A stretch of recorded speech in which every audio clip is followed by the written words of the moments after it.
Hello, my name is Toby Fletcher. I'm the Director of Alternative Education here in Llano ISD. My wife and I, my kids have lived here since 2005. In 2018, the world changed for Llano County. How did it change for you and your family?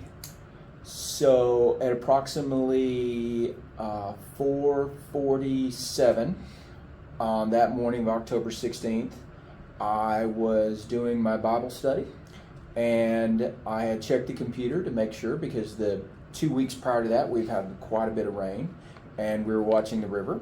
Being that our house was previously flooded back in 1997, I was concerned in watching it. At that particular time, when I did look at it, when I first turned my computer on at 3:30, there was no sign of the river coming up. So I shut my computer off, started doing my Bible study, and then my phone rang, and my mother-in-law was calling me. Now, I knew my mother-in-law was in work in Florida, and that was very odd for her to be calling me at their time, 5:47 in the morning. My mother-in-law never wakes up that early. And I found it very strange. So I answered the phone, and she said, "I just got a warning that the river is going to be up some measurable feet." I said, "Oh my gosh, thank you." Hung up the phone, turned my computer back on, and my computer looked like it looked like the Griswold house at Christmas. It was lighting up everywhere. I immediately shut off my computer, ran and woke up my wife and my daughters. My oldest daughter, who had already been woken up previously, said, "It better flood, Dad, if you're going to get me up." So I got everybody up. We went to the kitchen. We prayed. We prayed. My daughter then left and went to the front door and said, "Dad, water's coming in the front door." We grabbed as much as we could in about 35 seconds before we had over 9 feet of water in our house. So we grabbed instruments, violins. When we grab things out of there, they always play that game, what are you going to take if your house is on fire? And you never really, you kind of think about it, but when it happens, you get the people that you love out first. We got our dogs. I had a lab at that time who's since passed away. And I remember him jumping out the front door and just swimming.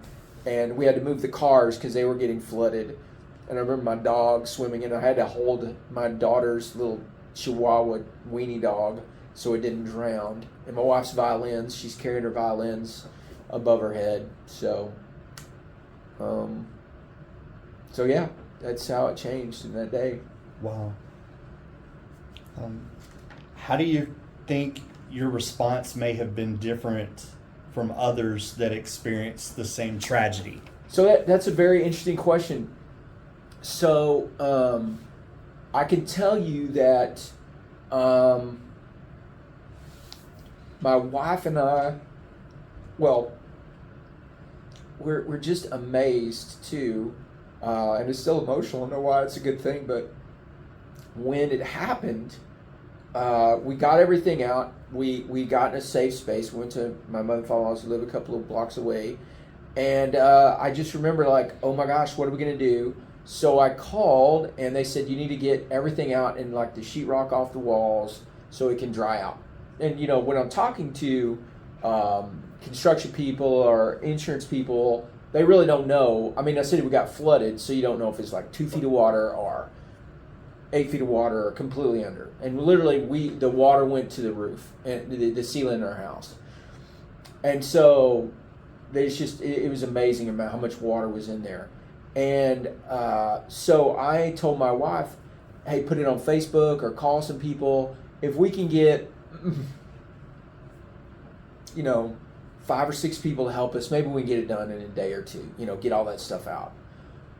And I continued talking to the insurance people, finding a plan, finding out what we can do. And literally by the time I got to our house, there were anywhere from 80 to 75, 80 people. We got everything out of that house, all the sheetrock off, everything out of that house, in 4 hours. Plus, it was just these barriers kept coming. And so people would come to us and say, I don't know, at first it was kind of a shocking numb that it was just, oh my gosh, how you lost everything. And to us, God was just saying, it's just stuff. It is literally just stuff, and that's the way we've looked at it. It's just stuff. So everybody from this town, I mean, there's nothing more humbling than to see all of your pictures, all of your clothes laid out on the church floor being dried. You just walk around and you see your life, everybody, like, volunteers, FEMA workers, fire and rescue people from like Leander and all over, and they just walking through with their cup of coffee and their sandwich, like looking at all your pictures of everything through your life. And it's just kind of like, and you walk over and go, hey, how's it going? They go, hey, that's cool. Is that you? It's like, yeah, that's me when I was a baby. Yep, naked as a jaybird. So, and it's just like, oh well, I guess it's just a great time to share your faith in the Lord. And so, from people giving us money to people donating clothes to helping us out to dealing with the insurance and FEMA. Oh my gosh, that was just a huge patience and just a walk through faith, because you just could not deal with it. I mean, I couldn't deal with it by myself without, God just coming along and helping me out, because trying to get everything lined out. We can't tell you how many times we would talk to somebody in FEMA and they would say, no, that's not right. And then we call back the next day and ask another question. And somebody say, no, I don't know why they told you that. That's not right. I mean, just that constant battle. Oh, you got to do the paperwork this way. And it was just God teaching us. Every time you have somebody in your life, you just got to share with them your faith. No matter where they are, you just show your faith. Again, I don't know why I'm getting so emotional. It's such a great thing. It's happiness, but I just get overwhelmed with emotion just thinking about how much people helped us out and how much they were just like, oh my gosh, you can't believe it. Like, just stuff. Just, God will take care of us. And he did. I mean, he, when we first moved there, we found out it was, my wife's prayer was, I think it's Psalm 41, how the Lord moved us from the mire to clay and placed my feet upon a rock. And so, in the foundation, that's what we put in there. We all put our hands. And we put, God took me out of the mire and clay and put my feet upon a rock.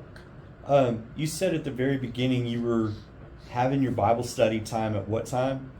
I usually wake up about 3:30 every morning, and I start my day with my Bible study.